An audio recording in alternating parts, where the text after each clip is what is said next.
Hello, I'm Sherry Sturman, Director of Crayola Education. Welcome to Crayola's Art of Learning program.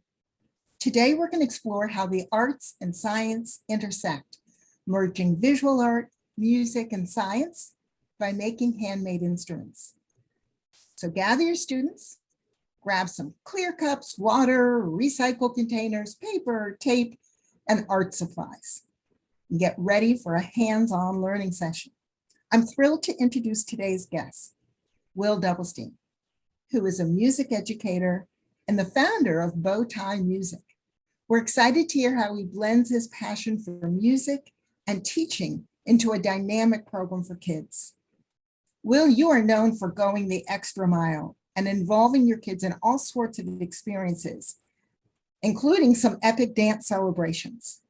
Why is your approach to teaching music so child-centered, colorful, and playful? I love music and I love kids. And I really believe that, kids learn best when they're having fun. And so really everything that we do at my school and on the videos on my YouTube channel center around children having a good time together. We never want it to be boring. We want it to be something that they enjoy so that as they grow older, they'll continue to want to have this passion for music and the arts. How perfect that you talk about the experience that your students have in their childhood going on to influence them lifelong, because that leads to our conversation about your childhood.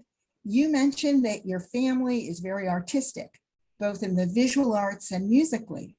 Please tell us a bit about them and how your early experiences at home and at school impacted you while you were growing up. I grew up in a family of artists. My grandfather was a professional pianist.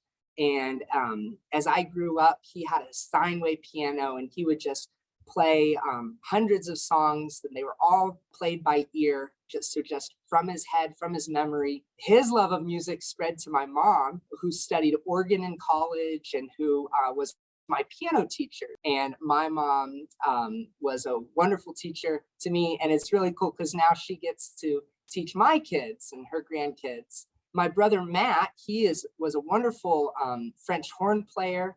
My brother John, he was a visual artist. He went to Savannah College of Art and Design and went on to a career in Hollywood, making movies and doing animation and computer rigging, so blending technology and art. And my dad is artistic as well. His medium, though, comes through the finishing of woodwork. What he does is refinishes old historic doors. But the way that he does it is very artistic and beautiful. Growing up in a home surrounded by music and art certainly had an impact on me. And I believe probably molded me in part to become a music teacher. Will, when the pandemic started and you were teaching remotely, you created lessons really centered around the science of music. And those ideas are super relevant to the demonstrations that you're going to do today, helping kids see and hear how instruments work. So first, please explain some of the basic science behind music. Could you show us a fun way of seeing vibrations by placing a bunch of recycled marker caps on top of a drum? I'd love to see how they bounce with vibrations and hear you explain why different sized drums influence the sounds they make. Okay, so all sound happens through vibration. And what's happening is, like, when you're playing a drum or you're playing like a glockenspiel like this, when you hit it, the note or the drum head vibrates. And that pushes little tiny invisible air molecules into one another and makes a sound wave. Now, sound waves are invisible and they move really, really fast. In the air, they travel at over 700 miles per hour. and they bounce. So if I make some music, like for example,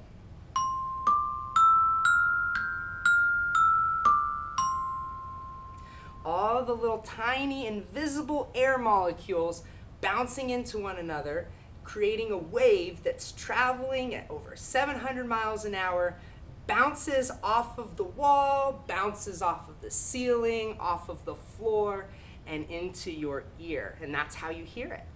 Inside your ear, you have an eardrum, and that eardrum also vibrates, sending a little signal to your brain in order for you to tell what the music is that you're hearing or the sound that you're hearing. Now, all this happens in like a fraction of a second, so you never know it. But what's cool is that you can actually use a tool called an oscilloscope to see invisible sound waves. So this is an example of an oscilloscope, and what I'd like to do first is show you the difference between low sounds and high sounds.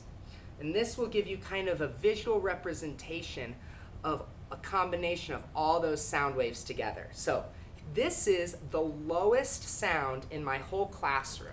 It's called a bass bar, and it sounds like this.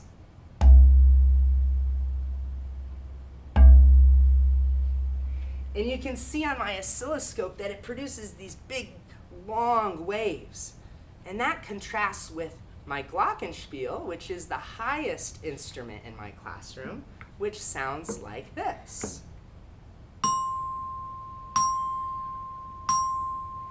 Can you see the difference between the sound waves? Let me show you again. Here's the low sound and the high sound. In fact, this is the highest sound of them all. All right. Now, all that vibration can be seen, but it can also be invisible because it depends on how much something is vibrating. So for example, I have a couple drums back here, 2 different sizes, and these drums vibrate when you hit them. Let me show you. Here's a low sound, and here's a high sound. And what's kind of fun is to really make this apparent is with these Crayola marker caps. And so if I put just one cap on the drum like this, and I hit it, it bounces right off. But of course, everything's more fun when you do it with more, right? So let's do a bunch of these Crayola caps. And I'll try some on this small drum as well.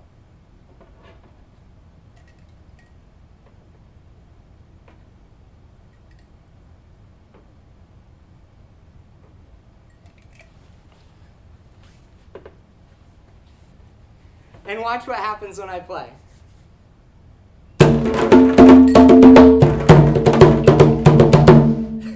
Wow, thank you, Will. That was fun seeing the marker caps fly and a great explanation of what's going on to help us hear those sounds and to see it. Now we're ready for an art demo that we call the Rainbow Water Cups. It's a perfect way to demonstrate the relationship between long and short sound waves and high and low pitches by creating this instrument really with water and cups. So give us some tips on, how to set this up with cups that are, the same size and shape. And just by filling them with a different amount of colorful water, we're going to hear the variety of sounds that they make. So please show us how to prepare and play this instrument. So one really cool instrument that you can make at home has to do with cups and water. Now, the cups that I've chosen are glass cups, and different size cups will cause your pitches to be higher or lower. Like, for example, I can use these markers, and if I hit the cup,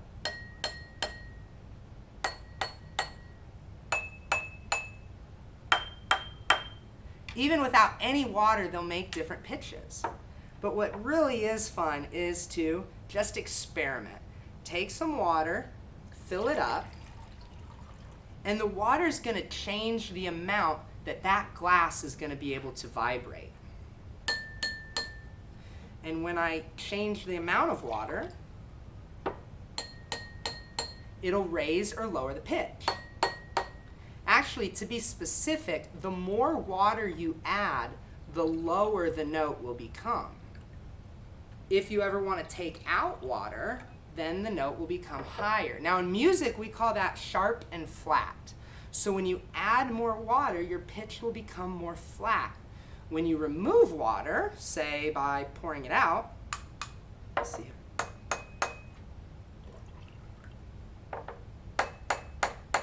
It'll become higher. Now, that's pretty fun as it is, but I decided to get a little bit more, well, technical with it. So, over here, I found 12 different cups, actually 13 cups, and I tuned them. Now in music, the humidity and environmental factors will change the sound of, for example, guitar string or a piano. And it'll make it sound, you know, not quite exactly where it needs to be in order to be what musicians call in tune. Now with this setup, I filled each glass very specifically in order to create the pitches that I wanted. And I created 12 notes that we call chromatic, and I repeated one of them. And I'd like to show you how they sound.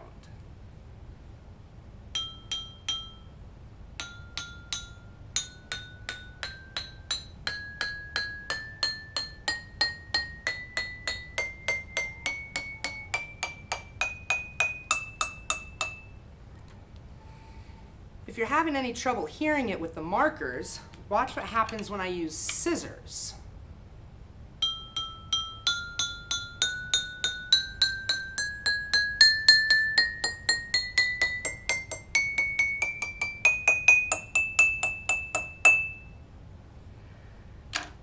It's a really cool instrument, but one way to make it even cooler is to put the rainbow in rainbow water cups.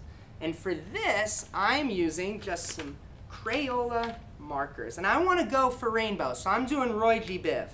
Now kids, you have to know that this is going to ruin your markers. But if your parents say it's okay, it might be worth it every once in a while. What I'm going to do is I'm going to toss a marker into each glass. And that's going to change, it's going to take all the ink inside of that water, or inside of that marker, and transfer it into my cups. So I'm going with red, orange, yellow, green, blue, and purple. But the great thing about being an artist is you can do it however you want. Can you already see the water starting to change color? Now the longer you wait, the more these colors will start to darken. And pretty soon, you're going to really get a nice rainbow shining through.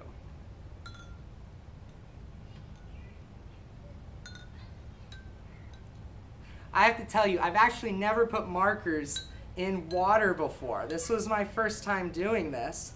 And it was really cool because I didn't know how it would turn out. I tested it with food coloring as well, but I gotta tell you, the markers show up great. The ink from the marker shows up just great.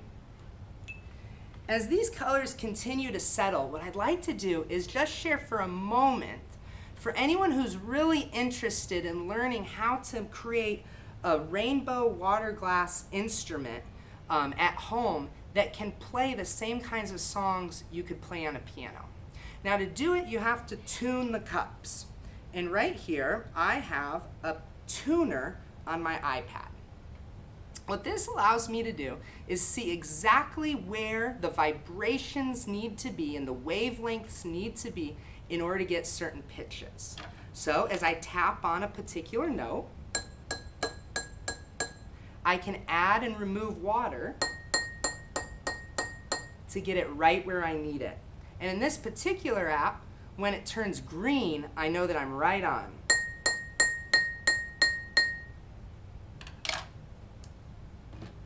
Special tip, because it's so precise in order to get these pitches to make like any song you want, one idea is to use a straw. You can use a straw, put it inside the cup, and put your finger on it to remove just a little bit of water or to put that water back in. Would you all like to hear a song? All right. Yes, definitely. Play us a song. All right.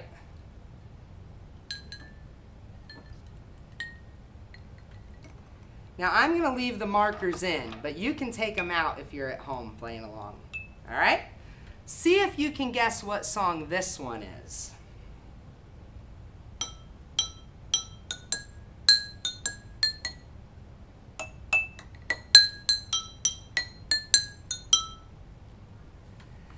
That one was Row, Row, Row Your Boat.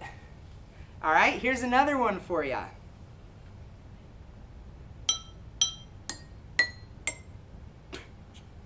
Okay, I made a little mistake. Now listen, kids, this happens to everybody, even music teachers like me. We all make mistakes sometimes. So if that ever happens to you, just start over and try again. All right, tell me if you can recognize this song.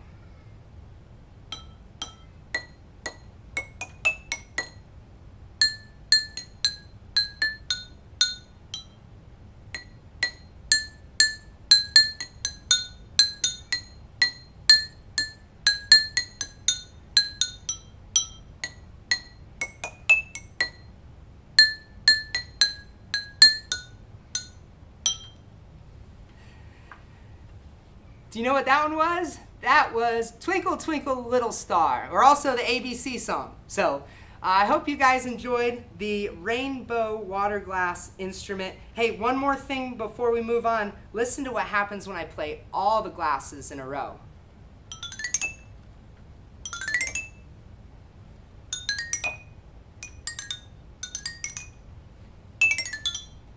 Pretty cool.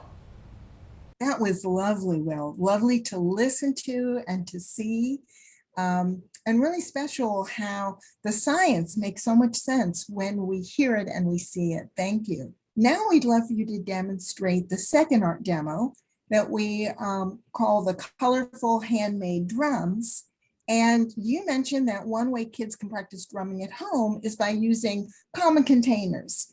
Could be a set of barrels or buckets turned upside down, maybe some kitchen items that they have recycled. If you could show us how to make some simple, colorful drums out of household materials. So making one drum is a lot of fun, but I wanted to make 3, and I'm going to show you how I did that. This here is Pringles can.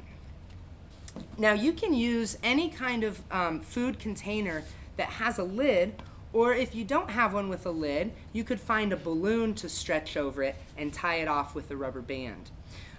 Pringles cans work great. Another item that I used was an oatmeal container.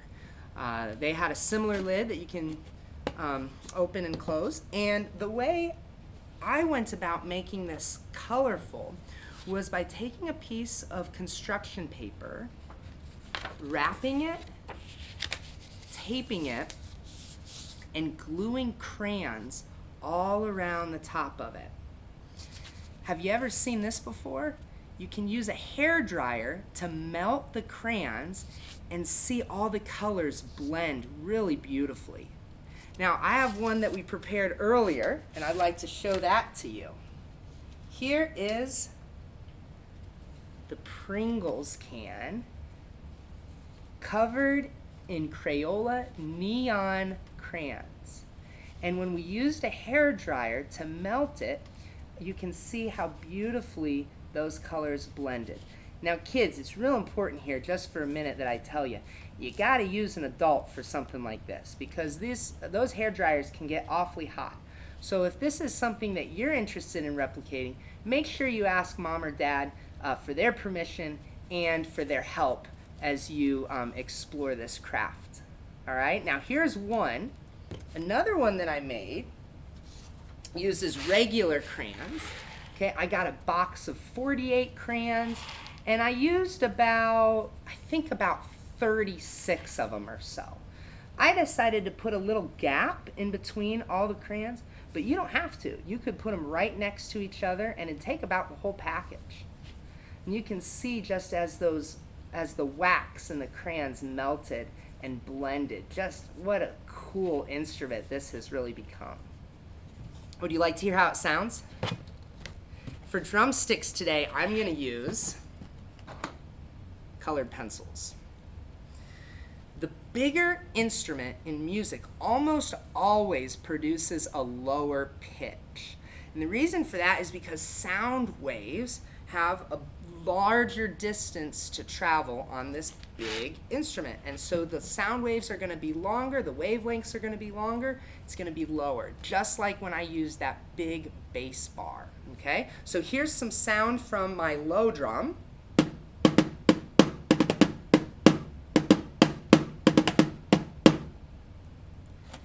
And here's the sound from my high drum.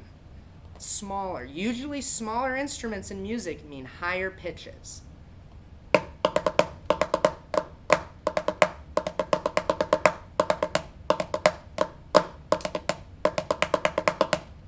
And if I put them both together, check this out.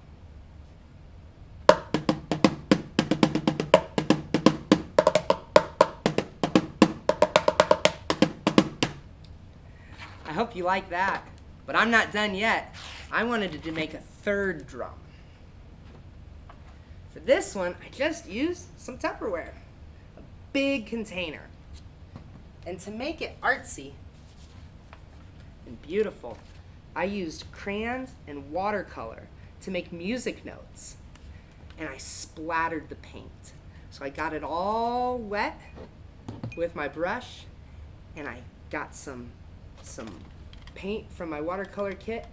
I used three colors that are right next to each other. And I think it turned out pretty nice, don't you? Put this right on top of my drum. And now I have 3 instruments to make music. Check this out.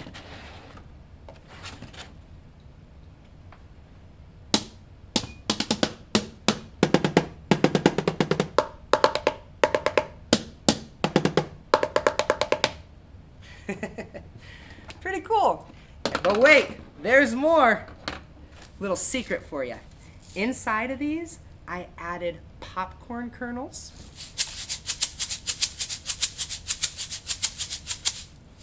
and rice.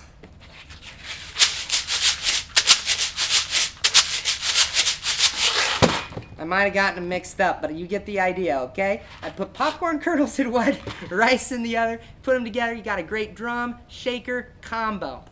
No one's gonna expect it to, so it's kind of a ninja move. Hope you guys liked this drum demo.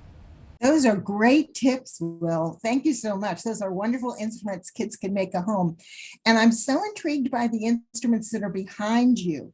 Please show us how your students created a variety of colorful homemade instruments using common objects that they found either around the house or at school. My students are so creative. I gave them the assignment to go home and just look around their house and find things that could make music. And I was so blown away by the results. I had hundreds of instruments come in. Many of them you can see behind me, and I'm going to show you just a few of the different kinds of instruments. We had a lot of guitars and string instruments like harps.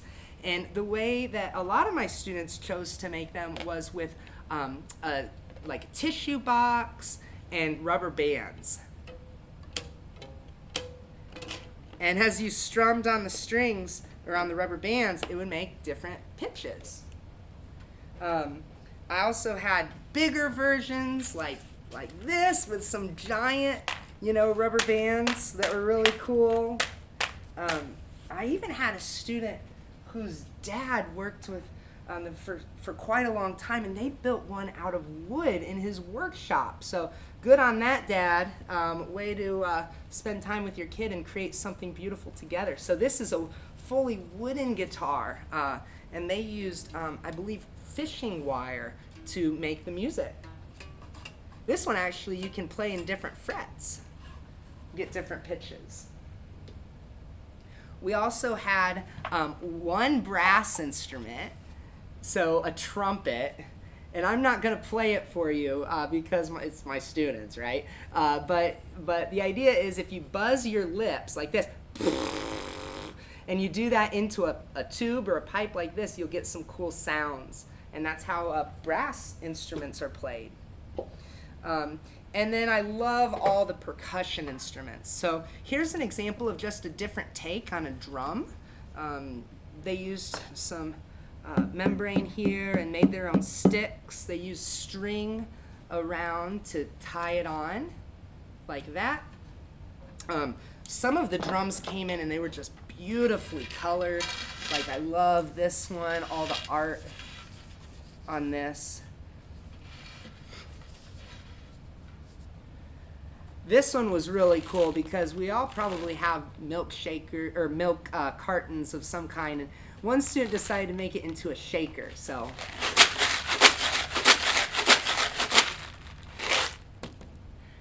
this was fun. Some of my students got kids meals at Wendy's. So that was a great idea just by putting some beads inside. Here's an example of a tambourine type instrument with some construction paper, some stickers, some jewels on it.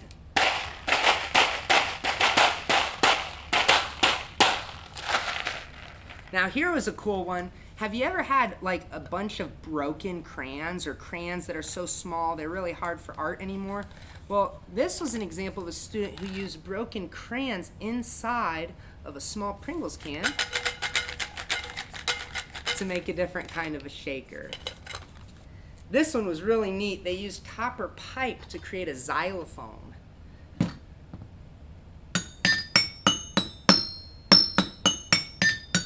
And once again, the longer parts made lower sounds and the shorter parts made higher sounds. Now I had a little bit of fun. This is an instrument that I made. This is a clarinet that I made from a carrot. Yeah, I made this one. It's got an alto saxophone mouthpiece on it, a little funnel on the end, and can even get some sound out of it. Check this out.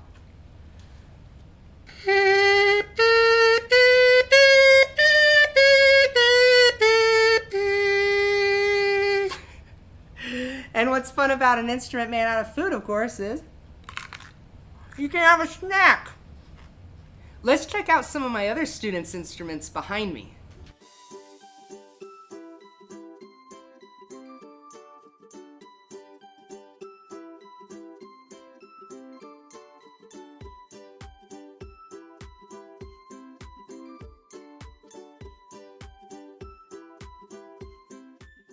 Thank you for these fantastic tips, and a special thanks to your students who created lovely variety of colorful instruments. Today's session brought together several types of art: visual art, singing, instrument playing, and how we could add dance and drama when we use what was made in performances. Now I have a special message for teachers and parents. Let's continue the rhythm of this colorful learning. You'll receive a steady drumbeat of new ideas when you sign up for the free Crayola Education e-newsletters. You'll get updates about future Art of Learning programs and more dancing their way into your email box every month. Well, you've created a band of followers who are on the same wavelength. How can our viewers stay connected to you and continue to hear your upbeat pitch that connects music, science, and art? My first year teaching, I decided to start taking video of all my students' performances to be able to share those videos with their parents. And pretty soon I realized that not only their parents and the students were interested in seeing those videos, but people from all around the world were interested in seeing what we were doing in the classroom. And that's really encouraged me to come up with innovative ideas in my lesson planning. And over the years, it's really molded into a desire to help other music teachers, to give them kind of a look into a music classroom in the hopes of sharing ideas and spreading this joy of learning and of music. And so if anyone would like to follow along with me on my journey as I teach nearly 500 students every week, you can follow me at youtube.com/bowtiemusic. There's quite a few videos, a lot of new and out of the box ideas. You can also follow me on Facebook or Twitter or Instagram, and you just have to search for Bowtie Music. So Will, your creativity is an inspiration for everyone who loves music and art. Before we close this session, what last advice do you want to share with our viewers who've joined us today? Yeah, my last piece of advice would just be to have fun. One of the great things about art and music is that you get to be creative, and that's really what we're after. Anyone can copy what other people do, but what really becomes special is when you start playing with your own ideas. One of the things that I've really enjoyed is watching students have those light bulb moments. And so I really hope that as you continue to create and be expressive and colorful, I hope that you will just deepen that love and enthusiasm for learning and for the arts. We want to thank Will Doublestein for joining us today. And we want to share a special thanks to all of you for joining us. Let new ideas vibrate colorfully as you embrace the art of learning. Bye, everybody. Goodbye.